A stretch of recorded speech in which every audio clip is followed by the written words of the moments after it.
motivo más frecuente de consultas en las urgencias neuroquirúrgicas. Incluye casos en donde el paciente llega por sus propios medios, no sé, estuvo caminando y se golpeó la cabeza contra el filo de una escalera caracol, hasta el que llega en coma y requiere cuidados intensivos, evacuado por los bomberos en un gran accidente automovilístico o un albañil que se cayó de 4 pisos, en fin, y va a ser traído. Entonces, hay una amplia gama de posibilidades. Cualquiera de estos pacientes va a ser atendido por médicos generales, todo dependerá de a dónde lo llevan, si a una posta, a un centro de salud, a un hospital grande, a una clínica. Será atendido por emergencistas, o traumatólogos, o neurólogos, o neurocirujanos. Entonces, por eso es que la mayoría de estas especialidades tienen que tener conocimientos sobre lo que es un traumatismo cráneoencefálico. Para atender este tipo de pacientes se debe tener un mínimo de conocimientos, digamos, de destrezas. Por ejemplo, saber realizar una anamnesis de un paciente con TEC. Muchas veces la anamnesis podrá ser directa, pero en la mayoría de los casos será indirecta porque el paciente está inconsciente o mixta, ¿no? Para contrastar información. Y realizar un examen neurológico básico, no un examen neurológico completo que nos toma horas, ¿no es cierto? Uno básico. Otra destreza que tendrán que tener las personas que atienden a un TEC es conocer cuándo están indicadas las distintas pruebas neuroradiológicas, cuándo tomarle una radiografía simple de cráneo, cuándo pasarme a una tomografía, por ejemplo, y saber cuáles tengo disponibles en el centro donde estoy trabajando y saber interpretarlas si es que no dispongo de un radiólogo de guardia, ni siquiera de guardia, a lo mejor no hay en mi centro durante algunas semanas un radiólogo. La otra destreza es distinguir qué pacientes podrán ser dados de alta tras una valoración clínica y radiológica inicial. Pensamos que es un TEC leve, sin mayores consecuencias. Ok, tomo la decisión de darle de alta, pero habrá otros pacientes que precisarán observación, dejarlos por lo menos 24 horas. Todo eso tiene que ser decisiones tomadas por el médico a cargo. Y en algunos casos diré, no, necesito la opinión de un neurocirujano urgente porque creo que es un TEC moderado, puede haber un hematoma dentro del cráneo, etcétera. La otra cosa es saber cuándo y cómo trasladar a un paciente a un centro de referencia neuroquirúrgico. Estoy en el hospital tal, no hay neurocirujano, vamos a mandarlo a un hospital referencial de neurocirugía en el país. Hay muchos hospitales, ¿no? El Hospital Carrión es uno de ellos, el Hospital 2 de Mayo es otro, entonces tengo que saber trasladarlo. Y conocer qué factores pueden influir negativamente en la evolución de un paciente con trauma cráneoencefálico y cómo prevenirlos y tratarlos. Muy bien, estos son, digamos, los conocimientos mínimos para ver un paciente de este tipo. Algunos datos estadísticos, epidemiológicos. En Estados Unidos aproximadamente hay 1,5 millones de lesiones de cráneo por año y de ellos unos 60,000 casos mueren, fallecen por un traumatismo cráneoencefálico. Otro tanto un poquito mayor, entre 70 y 90,000, sufrirán algún tipo de invalidez, de invalidez neurológica permanente, que es una causa frecuente de discapacidad, al menos en Norteamérica. El costo de la discapacidad, de la muerte y todo esto, pues se cuenta en decenas de billones de dólares por año. Toda esa información está muy rudimentaria en el Perú. Hay una información básica, pero muy rudimentaria. El pronóstico de un paciente dependerá de la localización del daño cerebral, de la severidad del daño cerebral, de la extensión del daño cerebral, así como de la rapidez con la que se practique un tratamiento adecuado, tratamiento médico o tratamiento quirúrgico. El 25% de las muertes por trauma en Estados Unidos es por daño cráneoencefálico, ¿no? Y fíjense ustedes que es una patología muy frecuente en menores, ¿no? Niños que se accidentan, se caen en una piscina sin agua, se caen de las escaleras, etc. Entonces, datos que más o menos tendríamos que siempre recordar. Hay una clasificación muy usada, tremendamente usada, que se basa en la escala de Glasgow. ¿Por qué sale el nombre de la escala de Glasgow? Bueno, estos dos personajes, Brian Jennett y Graham Teasdale, crearon esta escala en 1974. Fíjense ustedes lo antiguo que es, tiene casi 45 años más, y eran miembros del Instituto de Ciencias Neurológicas de la Universidad de Glasgow. Esta escala se popularizó tanto que en la actualidad no solamente es usada por médicos, sino por enfermeras controlan mucho esto, y por paramédicos, ¿no? Los paramédicos usan mucho, los ambulancistas, etcétera. Basada en la escala de Glasgow, que ahora la vamos a detallar en las próximas diapositivas, tenemos tres categorías o tres tipos de TEC. El TEC leve, que felizmente son los más frecuentes, en donde la escala de Glasgow va entre 13, 14 y 15 puntos, y menos del 5% de este grupo puede presentar lesiones en las neuroimágenes, en un TAC, en una radiografía, en una resonancia. Usualmente no. Luego tenemos el TEC moderado, que va desde 9 a 12 puntos, y el TEC grave, que va de 3 a 8 puntos. Como vamos a ver dentro de un ratito, 3 es el menor puntaje que puede tener la escala de Glasgow. Entonces, tres categorías de TEC de severidad basada en la puntuación de Glasgow que presenta el paciente al momento de ingresar. ¿Y cómo se evalúa la escala de Glasgow, la escala de coma de Glasgow? Hay tres ítems, hay tres variables clínicas que considerar. La primera es la apertura ocular. Llega un paciente con TEC o en general con cualquier patología y se evalúa la apertura ocular. Si el paciente espontáneamente abre los ojos, espontáneamente, no al llamado, no al toque, espontáneamente, le ponemos una puntuación de 4. Si el paciente está con los ojos cerrados y lo llamamos verbalmente y abre los ojos, puntuación de 3. Si el paciente no abre los ojos espontáneamente, no abre los ojos al llamado, pero le hacemos un estímulo ligeramente doloroso y al dolor abre los ojos, es una puntuación de 2. Pero si con ninguna posibilidad abre los ojos, es una puntuación de 1, que es la mínima. Nunca hay puntuación 0 en Glasgow. La mínima puntuación es 1. Entonces, en esta variable apertura de ojos tenemos del 1 al 4. El segundo ítem es la respuesta verbal, es decir, lo que nos hable el paciente. Si el paciente, ante una pregunta nuestra, está orientado, por ejemplo, claro, esta es una figura antigua, ¿no? Muy antigua, de los dibujos de Netter. Pero acá el médico le está preguntando al paciente, ¿qué año estamos? Y se supone que el año es 83, pero ahora podría ser 2020, ¿no? Y la respuesta es correcta. La respuesta verbal tiene una puntuación de 5 puntos. Si responde más o menos lo que queremos preguntarle, pero está confundido, es decir, le preguntamos ahora, ¿en qué año estamos? Y nos dice 1020, la puntuación es de 4. Si nos dice cualquier cosa diferente a lo que le estamos preguntando, pero hay un lenguaje inapropiado, pero lenguaje, la puntuación es de 3. Y si la persona da sonidos incomprensibles, quejidos, gruñidos, etc., la puntuación es de 2. Si no hay ninguna respuesta verbal, la puntuación es de 1. Hay que tener en cuenta que esta parte del examen se puede complicar muchísimo si el paciente llegó en un estado tal que necesitó intubarse. Entonces, claro, con un tubo en la boca, difícilmente que hable, ¿no es cierto? Que responde. Ahí sí se complica la evaluación de Glasgow. Y el tercer ítem es la respuesta motora.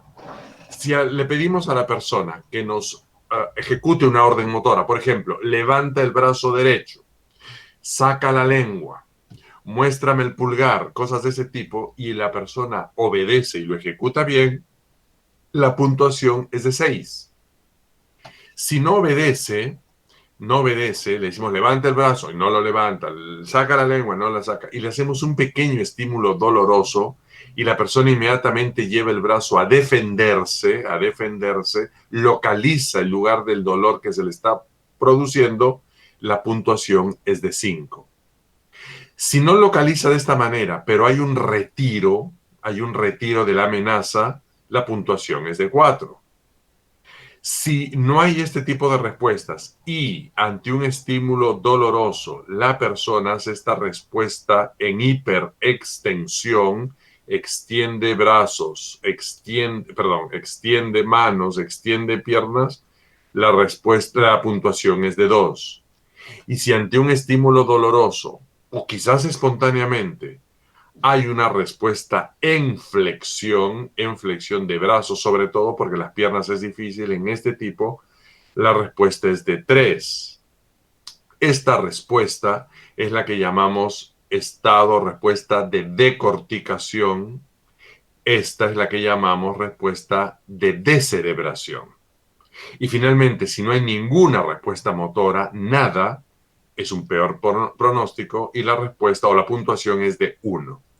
Entonces, antes de pasar a la puntuación total, recordemos algunas de las maniobras que podemos ejercer y que son inofensivas, pero que ejercemos un poquitito de dolor. Es un estímulo táctil doloroso, ¿no? La presión de un nudillo sobre el esternón y un pequeño frote genera una molestia dolorosa lo suficiente para evocar una respuesta en escala de Glasgow. Lo mismo presionar aquí la uña o esta zona de la emergencia de la primera rama del trigémino. Y así tenemos entonces las posibilidades del 1 al 4, del 1 al 5 y del 1 al 6. La puntuación máxima que cualquiera de ustedes puede tener ahorita es de 15. La puntuación mínima es de 3, que es un coma severísimo, ¿no? Casi, casi premortem. Algunas otras definiciones importantes cuando viene un paciente con TEC es la escala de gravedad.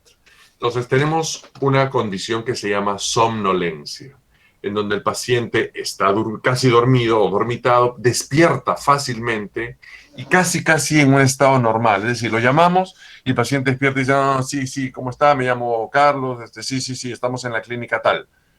Entonces hay capacidad para realizar respuestas verbales y movimientos defensivos ante estímulos dolorosos. Es un primer estadio luego de que ya no está en una alerta completa. Más profundo es el estupor, en donde el despertar es incompleto ante estímulos dolorosos y sostenidos y repetidos. Hay una mínima respuesta ante estímulos verbales, quizás nos responda, quizás no. No hay una respuesta verbal del paciente. Existe aún una respuesta de autodefensa y están preservados ciertas funciones elementales como la deglución, la tos y el control esfinteriano. Un estadio más profundo es el coma superficial. Ahí no se despierta ante ningún tipo de estímulo y solo realiza movimientos desorganizados ante el dolor. Y finalmente tenemos el coma profundo, en donde no se obtiene ningún tipo de respuesta a estímulos dolorosos. Aquí, por ejemplo, estamos hablando de una escala de 3, de 4. Pero ahora sí vamos ya a lo que nos interesa, el traumatismo propiamente, la lesión craneal propiamente. Hay muchas formas de clasificar o de dividir. Esta es una de las más usadas, la más simple, la más elemental. El TEC sin fractura craneal y el TEC con fractura craneal asociada. Dentro de esta fractura craneal tenemos la más frecuente, que es simplemente una fractura lineal, el 80% de ellos, o una fractura con hundimiento de la bóveda craneal, en donde a su vez se tipifica en simple o cerrada y compuesta o abierta. Entonces, TEC sin fractura, TEC con fractura, la fractura puede ser lineal, la fractura puede ser con hundimiento. Y estos son 3 ejemplos de radiografías en donde le hemos tomado a un paciente con un TEC y nuestros ojos tienen que saber diferenciar los trazos lineales de fractura, que es diferente a las cisuras, y eso el radiólogo pues es un experto en eso, diferente a las cisuras, ¿no es cierto? A la unión entre hueso y hueso. Estos son trazos lineales de fractura. Muy bien. La tomografía nos permitirá ver, por ejemplo, el hundimiento, ¿no? Esta es una tomografía. Acuérdense que esto de acá es el parénquima cerebral y todo lo de acá blanco hiperdenso es hueso, ¿no? La bóveda craneal y claramente estamos viendo acá una lesión ósea por hundimiento, ¿no? Y acá cuando el tomógrafo le pedimos que haga una ventana ósea, es decir, nos aísle el parénquima y solamente se concentre la tomografía en hueso, mejor veremos las anomalías de fractura. Hundimiento. Otra clasificación del TEC es, otra clasificación del TEC, o mejor dicho, el complemento de la clasificación anterior es si el TEC es abierto o el TEC es cerrado. El TEC cerrado es la gran mayoría de todos, felizmente. El TEC abierto se denomina así cuando la dura madre se rompe en algún punto. Y si la dura madre se rompe en algún punto, puede haber varias posibilidades. Primero, que salga un poquito de líquido cefalorraquídeo por el cuero cabelludo, por la nariz, o por el oído, o por la boca, ¿no? Vamos a mirar que hay un líquido clarito y el paciente va a decir, siento un líquido, no sé, salado que me está saliendo por la nariz o por la boca, o por el oído, ¿no? Una otorraquia o alguna de esas variantes. La otra posibilidad al romperse la dura madre es que ingrese un poquito de aire, como acá. Acá estamos viendo un neumoencéfalo, ¿no? Acá ha entrado aire a la bóveda craneana. Y si ha entrado aire, es porque había una fractura. Y si ha entrado aire y había una fractura, es porque la dura madre se lesionó. Entonces, la tomografía, por ejemplo, también nos ayuda muchísimo a ver la presencia de aire. Y la tercera lógica consecuencia de esto es que puede haber una infección que se meta, ¿no? y empeore el cuadro en los días posteriores. Entonces hay mucho riesgo de infección. Otras definiciones importantes en un TEC es el de concusión o conmoción cerebral, el de contusión cerebral y el de lesión cerebral difusa. Perdón. Conmoción cerebral o concusión cerebral es lo que suele pasar en estos casos, ¿no? Dos futbolistas que se golpean la cabeza y quizás uno cae medio al piso medio inconsciente, o un boxeador luego de recibir un puñetazo muy fuerte, cae tendido en la lona. Entonces aquí, en este primer estadio, la conmoción o concusión cerebral, hay una breve pérdida de conciencia con una breve amnesia. El paciente se despierta medio confuso y no sabe dónde está. Pero la recupera rápida y totalmente. Y no hay ningún indicio de focalización en el examen. No hay una hemiparesia, no hay una lesión de par craneal, nada. Y en estos casos de concusión o conmoción cerebral, no hay, lo estoy subrayando, no hay una lesión estructural macroscópica, ni en tomografía ni en resonancia. ¿Por qué la persona se desmaya? Porque debido al golpe, al traumatismo, hay un leve estiramiento de los axones, y al estirarse los axones, las vías largas que van en el cerebro, digamos, se altera en su funcionamiento de manera transitoria, y eso genera la inconsciencia. Un estadio más intenso es la contusión cerebral, en donde aquí ya hay una lesión estructural del parénquima cerebral. Entonces hay lesiones que pueden ser pequeñas o muy extensas, sobre todo del tipo hemorrágica. Y estas hemorragias pueden ser visibles en tomografía o en resonancia. Aquí obviamente el grado de alteración de conciencia es mucho mayor, es mucho mayor. Y en el tercer lugar, tenemos un estado en donde ya no solo me desmayé unos segundos, ya no solo me desmayé un poco más, sino ya entro en una inconsciencia bastante más profunda. Y es generalmente la causa de los comas, y es la lesión cerebral difusa. Aquí ya no ha habido una hemorragia localizada, pequeño o grande, sino hay una lesión, como su nombre lo indica, difusa de los axones, de la sustancia blanca, que me genera una prolongación del estado de inconsciencia. Y ese es el nombre, digamos, de esta condición médica, lesión cerebral difusa. Algunos le llaman lesión axonal difusa. Y los mecanismos de contusión, de conmoción o de lesión axonal difusa usualmente es el contragolpe, ¿no es cierto? Me golpeo acá, el cerebro se estira, se remece y se daña usualmente las zonas posteriores al contragolpe. Y vean ustedes, puede haber diversos tipos de golpe, en donde puede ser de atrás, de adelante para atrás, de atrás para adelante, de lado, etc. En la contusión cerebral dijimos que hay traducción imagenológica, es decir, se puede visualizar pequeñas o grandes hemorragias, como en este caso, un niñito que ha estado tequeado, tenemos claramente aquí los signos externos, y en la tomografía tenemos un sangrado intraparenquimal frontal derecho en este caso, ¿no? Sangre, esto es sangre. Bueno, la evaluación inicial de un paciente con TEC. Hay que hacer una anamnesis lo más completo posible, determinar si hubo o no pérdida de conciencia y cuánto duró. No es lo mismo que dure 2 segundos a que dure 2 minutos. Si hay una amnesia postraumática, también determinar la duración. ¿Cuál fue el mecanismo del trauma? ¿No? ¿Fue un atropello? ¿Fue una caída? ¿Fue un ladrillo que le cayó en la cabeza? Etcétera. ¿Cuál fue la asistencia inicial que le dieron? ¿Lo trajeron sus familiares? ¿Lo trajeron sus amigos? ¿O lo trajo una ambulancia y paramédicos? ¿Convulsionó o no convulsionó? Cuando se despertó el paciente y está siendo evaluado, ¿está vomitando? ¿Está nauseoso? ¿Está mareado? ¿Ve doble? ¿Hay historia de abuso de drogas? Es muy importante determinar si este paciente con TEC inconsciente está bajo la influencia de drogas o alcohol, porque la evaluación se perturbará, no necesariamente por el efecto del TEC, sino por el efecto de la intoxicación alcohólica o de drogas. Entonces ese dato tenemos que saberlo. Y a veces cuando no se sale, en la emergencia se le hace pues un dosaje, ¿no? de niveles de alcohol o de drogas en la sangre para ver si está bajo el influjo de alguna de esas sustancias. Hay algún trastorno en la coagulación, el paciente a lo mejor tiene una fibrilación auricular y toma warfarina o algún otro anticoagulante, eso lo va a hacer muy susceptible de que sangre a nivel intracraneal debido al golpe, hay que saberlo.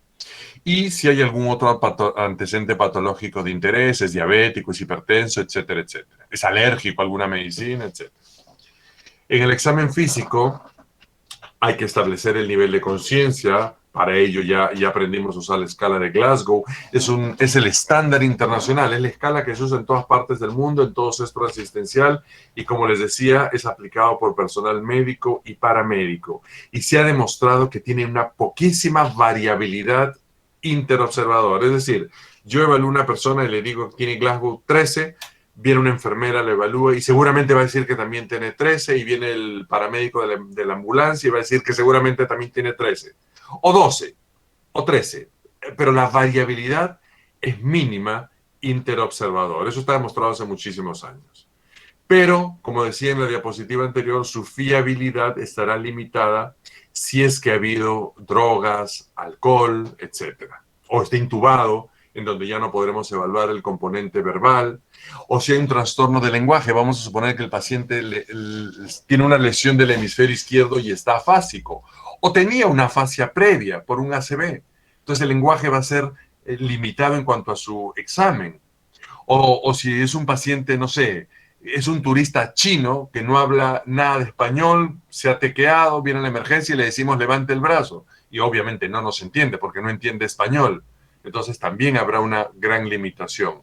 Lo mismo que niños muy chiquititos, ¿no? Un niño de 1 año es difícil evaluar un Glasgow, ¿no? Entonces esto está diseñado básicamente para niños mayores y adultos. No olvidarnos nunca de examinar pupilas. Ojo con esto, acá estamos viendo una gran anisocoria, ¿no? Una miosis aquí, una midriasis acá, pero si hay una anisocoria con un buen nivel de conciencia, hay que tomar con cautela este dato. No vaya a ser que el paciente tenía persistentemente una anisocoria fisiológica, hay que tomarlo con cautela. Pero si el nivel de conciencia es bajo y hay una anisocoria, esto sí es un gran indicativo de que puede haber una hernia uncal. La hernia uncal lo vamos a ver en una diapositiva más adelante. Y si hay una midriasis bilateral, los dos ojitos están así midriáticos y encima con mala respuesta a la luz, o sea, le pongo la linternita y no responde, el pronóstico es muy, pero muy malo. Hay que evaluar los reflejos oculocefálicos, obviamente teniendo la certeza de que a nivel cervical no hay una lesión para poder yo movilizar la cabecita con tranquilidad y ver si está o no presentes los reflejos de muñeca, de ojos de muñeca. Si no están presentes, demuestra que hay un daño a nivel de tronco encefálico, porque la preservación de estos reflejos me indica normalidad del tronco encefálico. Habrá que evaluar la motilidad de 4 extremidades, pares craneales, el resto, sobre todo los oculomotores, reflejos, sensibilidad y lenguaje, ¿no? En realidad es un examen acelerado y abreviado. Signos externos en el examen clínico de fractura de base de cráneo, hay algunos de ellos. La equimosis periorbitaria de uno o de otros ojos, llamado los ojos de mapache, o la equimosis detrás de la oreja, denominada el signo de Battle.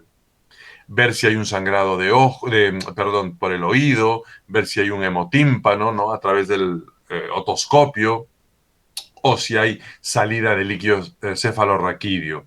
Y si hay una parálisis del séptimo o del octavo, también son indicativos de fractura de base de cráneo.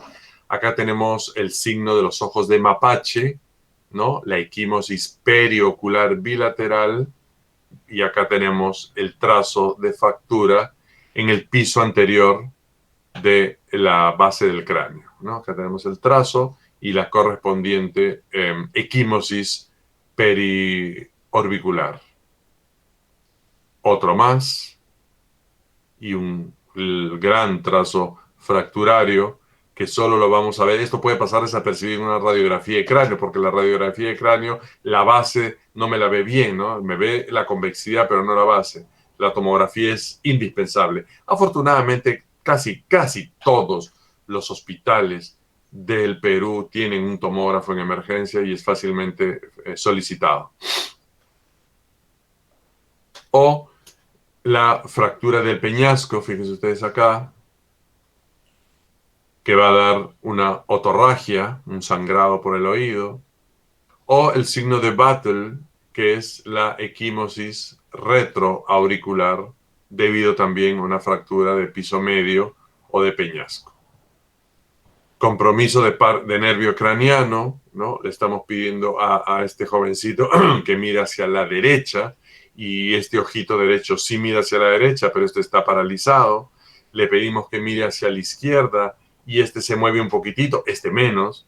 Entonces hay un compromiso múltiple de oculomotores que es importante saberlos. Más el signo de ojo de mapache unilateral en este caso es indicativo de que había una lesión más importante, ¿no?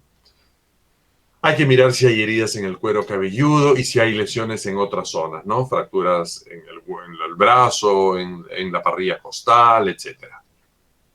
Ahora, las pruebas neuroradiológicas. La elemental es la radiografía de cráneo, que se indica en pacientes sin pérdida de conciencia con una escala de Glasgow de 15 puntos, pero que tienen evidencia de que ha habido una lesión externa en el cuero cabelludo. Por ejemplo, no sé, le cayó una pedrada, tiene un hematoma en el cuero cabelludo o una lesión cortante, ¿no? Pero tiene una escala de 15 puntos, vamos a tomarle una radiografía de cráneo. También está indicado en un paciente sin pérdida de conciencia, con 15 puntos, pero que no pueda ser sometido a tomografía, por A o por B, porque está en mantenimiento, no está operativo, etc. Ya lo habíamos dicho, las radiografías de cráneo son muy útiles en las fracturas lineales, pero su uso, por la gran disponibilidad de la tomografía, su uso es cada vez más limitado.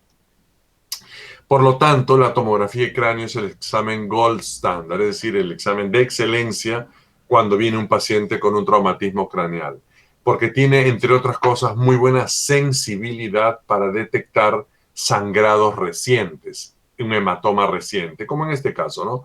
Esto es hueso, blanco, hiperdenso, pero esto es sangre, blanco, hiperdenso también, al costadito del parénquima cerebral, que se ve gris.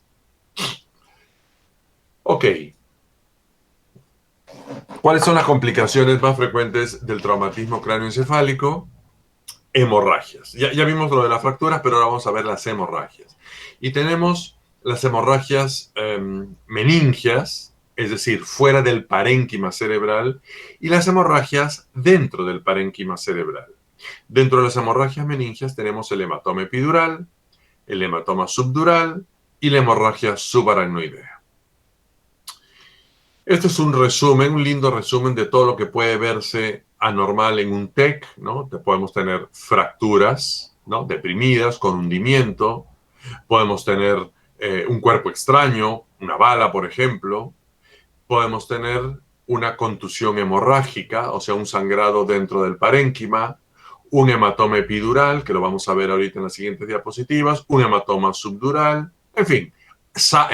Aire nematoencele. Es una gráfica bien bonita porque resume todas las anomalías que puede verse luego de un TEC. Entonces vamos a ver la primera, el hematoma epidural o extradural.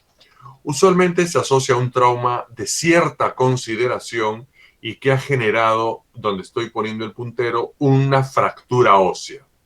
Una fractura ósea que a veces no se parte todo el hueso, sino la tabla interna, el diploe interno. Lo suficiente para lacerar alguna vena o arteria. Usualmente es una arteria meningia. Y una la arteria más grande que va por esta zona pegada a la bóveda craneana es la arteria meningia media, si se acuerdan ustedes. Entonces, lacera la arteria y empezar a ver una colección de sangre entre, entre el parénquima y la dura madre y el hueso. Por eso este sangrado está por encima de la dura madre. La evolución es rápidamente progresiva porque hay sangre arterial la que está saliendo y puede haber una focalización con una hipertensión endocraniana en las próximas horas. El hematoma epidural, una vez diagnosticado, es una urgencia neurológica y quizá diríamos una urgencia neuroquirúrgica porque esto tiene que ser evacuado. El aspecto de este sangrado es el de un lente biconvexo, ¿no? Convexidad acá, convexidad acá. Entonces acá tenemos varias posibilidades, varios sangrados, varios hematomas epidurales. Acá, típico, biconvexo, es un lente biconvexo, ¿no? En todas sus posibilidades. Y claro, en la anatomía patológica se ve el sangrado que está por fuera de la dura madre. Nuevamente, con un poquito de aire, ¿no? No importa la localización, puede ser anterior, posterior, lateral, esta es la más frecuente, el lente biconvexo. Porque decía, puede haber hematomas epidurales adelante, subfrontales, o sea, por debajo del lóbulo frontal, o incluso en fosa posterior. Un hematoma epidural en fosa posterior. Son poco frecuentes, pero existen esas posibilidades. Hay que tenerlas siempre presente. Como en este caso, ¿no? Es lo mismo, un hematoma en la fosa posterior, un hematoma epidural. Ahora, quiero detenerme en esta lámina porque es muy importante de que comprendan la semiología de un hematoma epidural complicado. Acá, este señor, esta señora ha tenido un TEC, ha tenido, fíjense ustedes, una fractura del hueso. Acá está pasando la arteria meningia media y se laceró y empezó a haber una colección de sangre. Esta colección de sangre empuja el parénquima cerebral hacia abajo, está ejerciendo un cono de presión y el uncus del hipocampo que está acá, o sea, el lóbulo temporal, el uncus que es esta zona, fíjese cómo se empieza a herniar hacia abajo a través de la tienda del cerebelo, una hernia del tentorio, ¿no? Empieza a herniarse. Y al herniarse, comprime la parte más alta de del mesencéfalo. Y al comprimir el mesencéfalo pasan dos cosas. Por aquí está saliendo el tercer par craneal, pero lo está comprimiendo. ¿Qué es lo que va a tener esta persona? Una midriasis de ese lado, midriasis. Y por aquí también está bajando la vía piramidal, que se va a ir a decusar más abajo para ir a inervar el hemicuerpo contralateral. Pero al lesionar la vía piramidal, en el lado contralateral va a estar medio inmóvil, pero el paciente está inconsciente.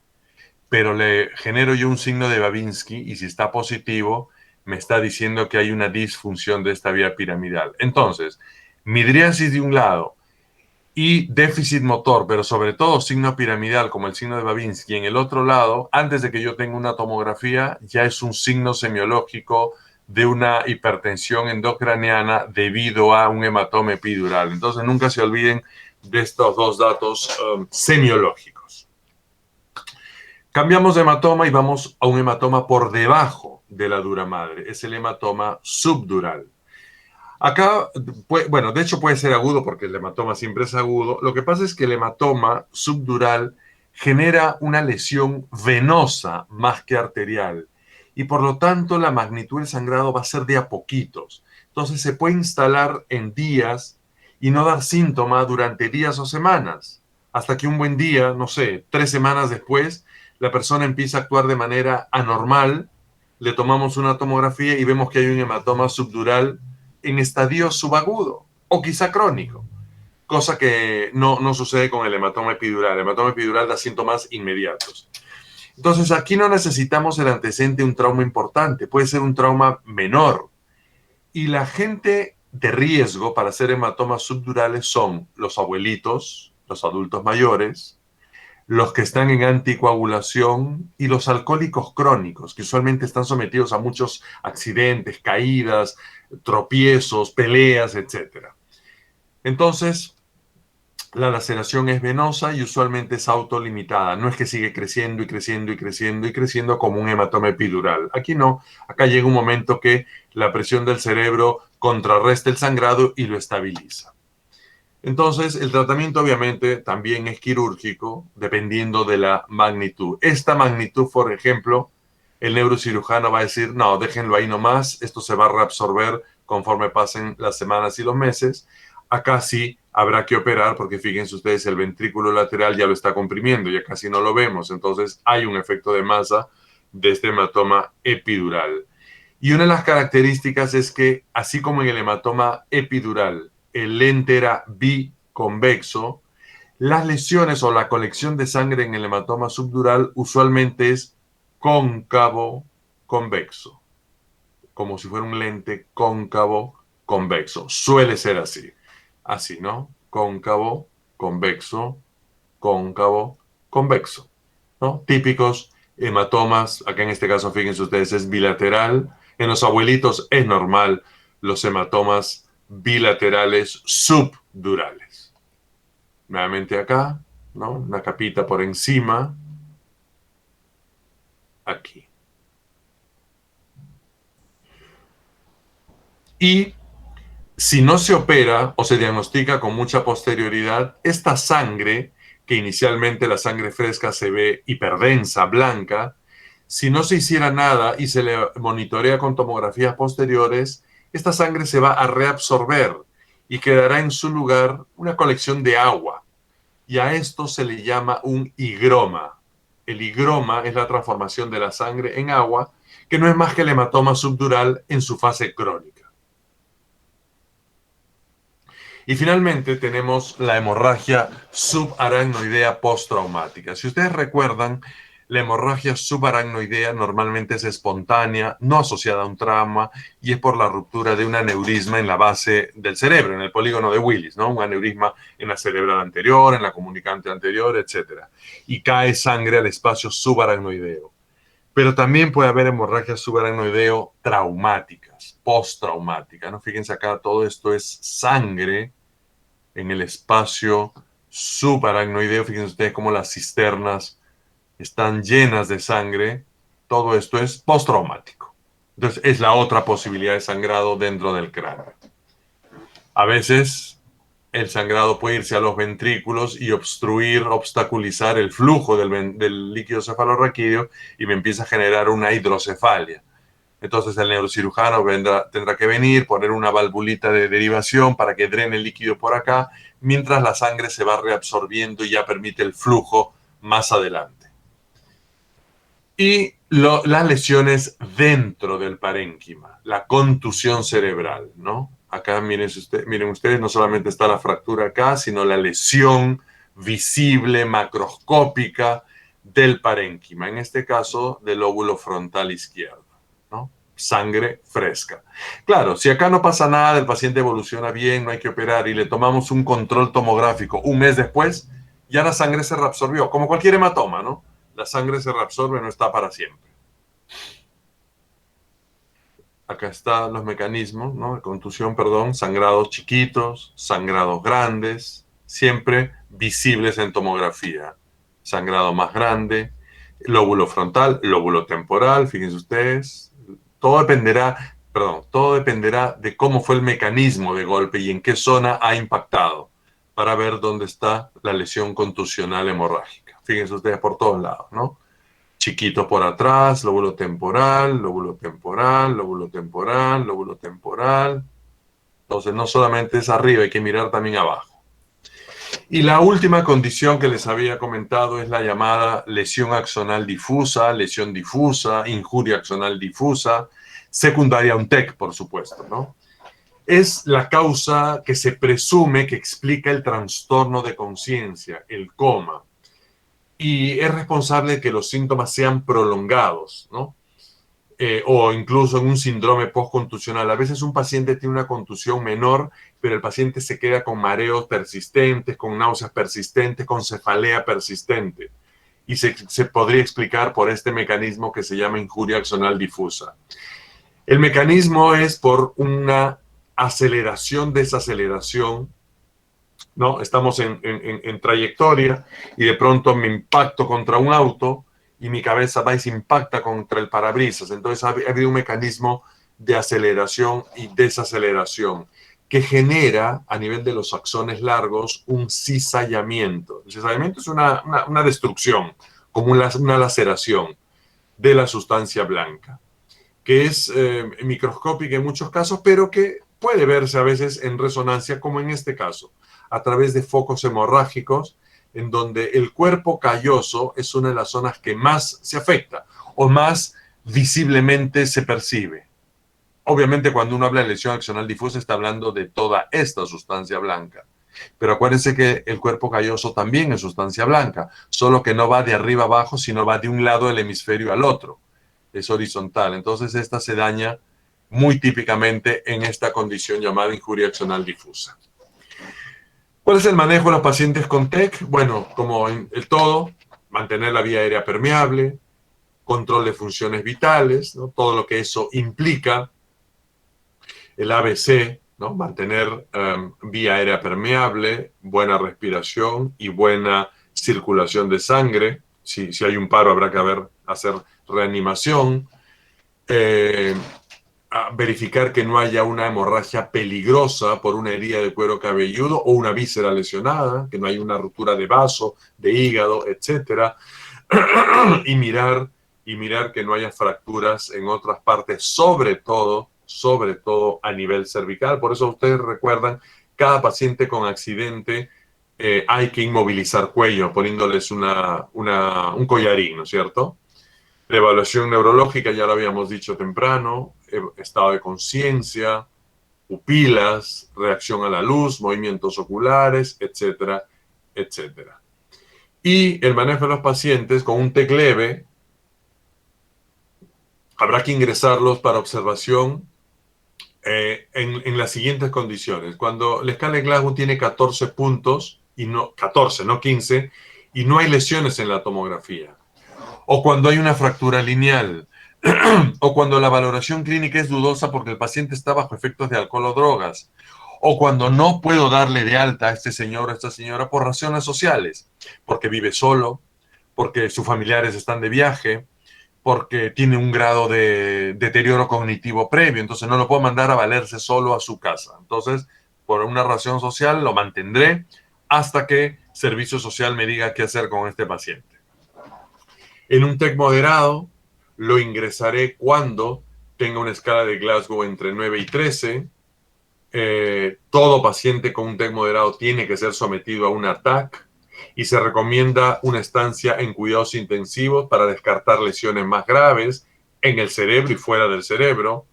Si el paciente empieza a deteriorarse, es decir, de 13 puntos en las próximas horas pasa a 12 y pasa a 11, tendré que repetir una tomografía para ver que en el sangrado no haya crecido. Y si desciende a menos de 9 puntos, ya lo debo considerar que ha pasado a un TEC grave. Y en el TEC grave sí es un manejo de UCI, ¿no? Un ataque lo más pronto posible y todo lo que los intensivistas saben manejar muy bien, todos los fármacos, ¿no? Para bajar el edema cerebral, sedar al paciente, etcétera, etcétera. Y con esta diapositiva termino, ¿no? Ustedes saben que las trepanaciones de nuestros antiguos pobladores en el Perú son indicativos de que algo se extraía del cerebro y lo más probable es que hayan sido hematomas epidurales o subdurales. Y con esto termino y si hubiera alguna pregunta, encantado de respondérselas. Doctor, buenos días. Yo tengo dos preguntas. A ver. Uno, sobre concusión más que nada, si las concusiones, digamos, con un boxeador son acumulativas y podría relacionarse a una enfermedad neurodegenerativa a largo plazo. Por supuesto, pero por supuesto. No solamente el boxeador, sobre todo esto está determinado muy lindo en los jugadores de fútbol americano. Y si lo preguntas es porque quizás has visto una película, y si no has visto una película, te invito a que la veas, una película en el cine, interpretada por Will Smith, no sé si la viste alguna vez, ¿sabes a cuál me refiero? ¿Cuál será? Es una película en donde Will Smith es un médico patólogo que trabaja en Estados Unidos y le llegan casos de exjugadores de fútbol americano que empezaban a tener cuadros de deterioro cognitivo, cuadros demenciales. Y él encuentra que en los pacientes estos hay hallazgos histopatológicos compatibles con una degeneración o con una enfermedad neurodegenerativa. Y él postula esto. Por supuesto, hay una pelea con los organizadores del fútbol americano, porque esto sería pues tirar abajo todo un deporte tan lucrativo. Pero eso es cierto y está basado en una historia en la vida real. Estoy buscando ahorita el nombre porque no me acuerdo. Concusión, creo que se llama, Contusion. Es una película, invito a que la busquen, bueno, está en cualquier plataforma, está hecha por Will Smith. Estoy buscando el título. Es de hace unos 5 o 6 años y es una excelente, excelente película al respecto.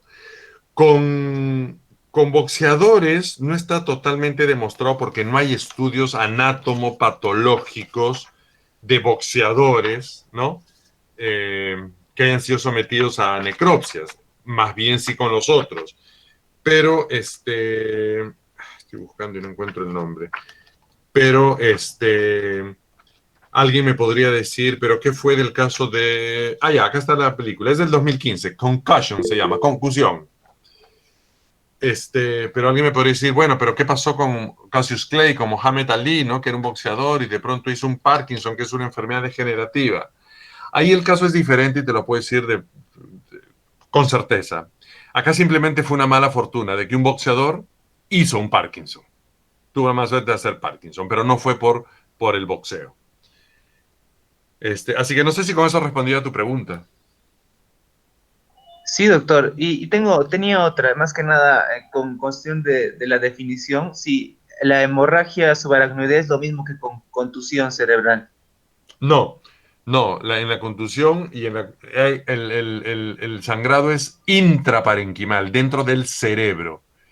La hemorragia subaracnoidea es por fuera del cerebro, en el espacio subaracnoideo, que es donde va el líquido cefalorraquídeo. Eso se llena de sangre. Ahora, ojo, ojo, hay mixturas. Puedo tener un TEC tan severo que tengo un hematome dentro del parénquima y además una hemorragia subaracnoidea. O un hematoma epidural y una hemorragia subaracnoidea. O sea, puedo tener mixturas, por supuesto, no son excluyentes. ¿Alguna otra pregunta? Doctor, buenos días. Buenos Tenía días. una consulta respecto a la hemorragia extraparenquimal, perdón. Eh, mm, ¿Cómo podemos diferenciar un hematoma epidural con un hematoma subdural agudo? Necesariamente tengo que tener el dato de esa población de riesgo que mencionó, sobre todo para la población, para el hematoma subdural, o hay una forma para clínicamente poder distinguirlo. Eh, es una mezcla de varias cosas.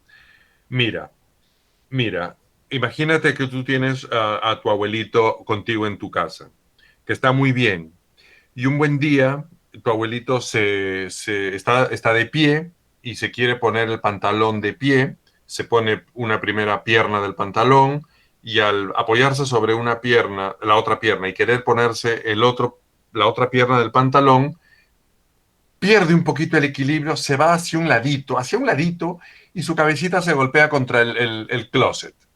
Es un golpecito contra el closet, nada del otro mundo. O quizás tu abuelito o la abuelita se agachó a amarrarse las zapatillas y el cuerpo le venció un poquito hacia adelante y su frente se golpea contra la esquinita del velador. Eso no es un TEC severo, eso no es un TEC moderado.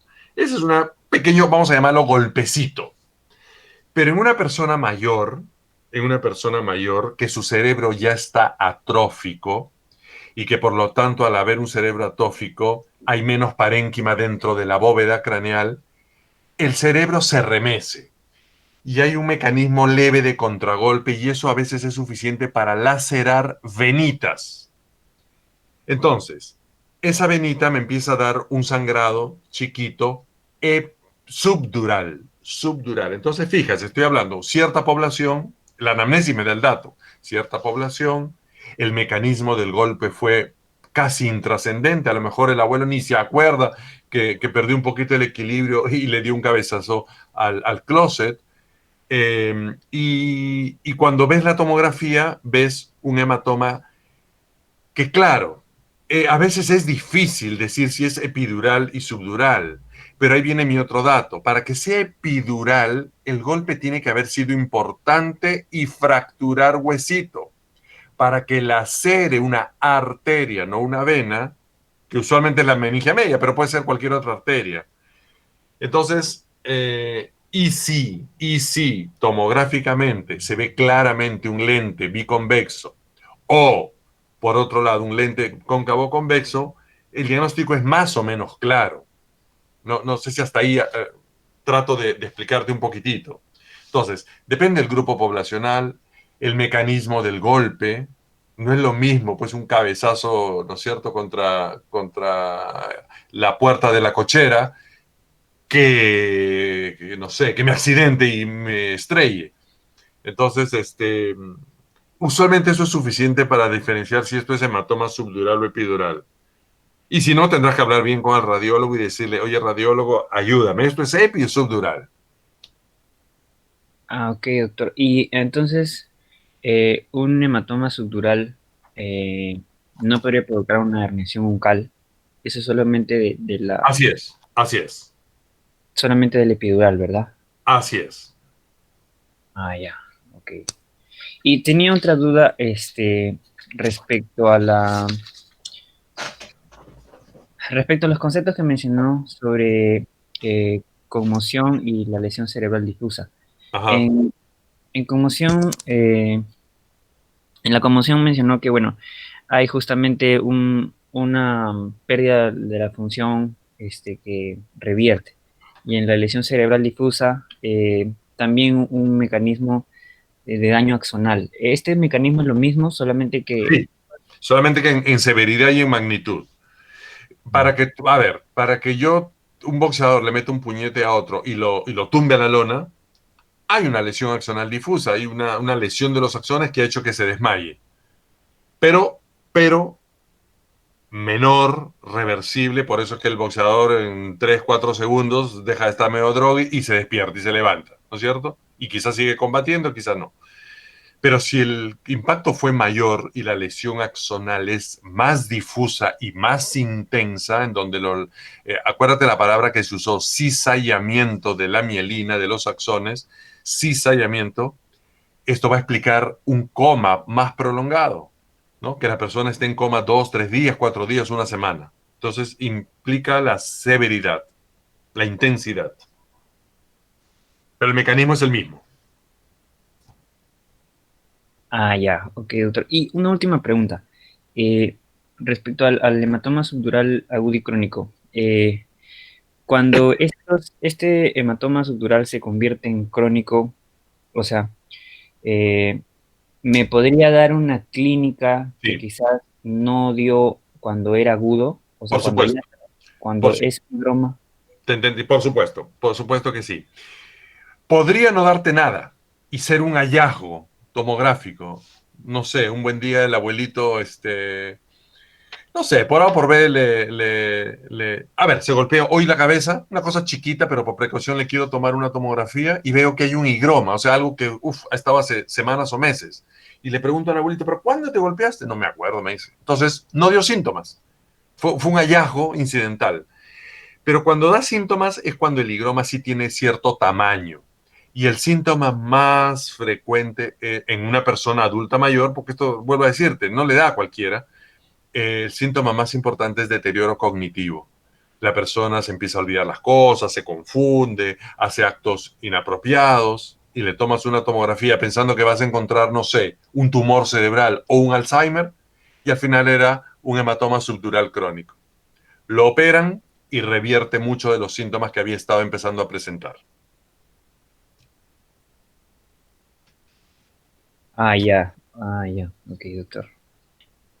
Pero o sea, mi duda también era sobre por qué como agudo no daría síntomas y por qué como higroma sí. O sea, es justamente por la presencia por la ocupación de volumen y por lo tanto que puede alterar la...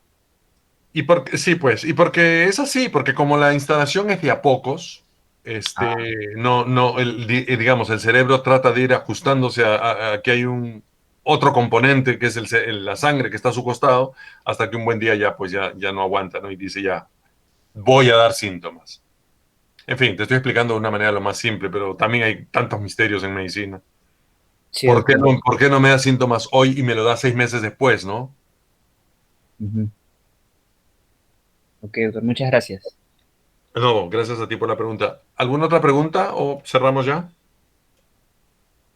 Delegada, ¿qué dice?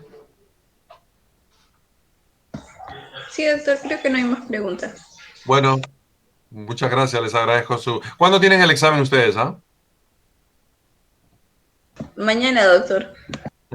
Ok, pues buen fin de año y buen examen a todos. Igualmente, doctor. Un saludo.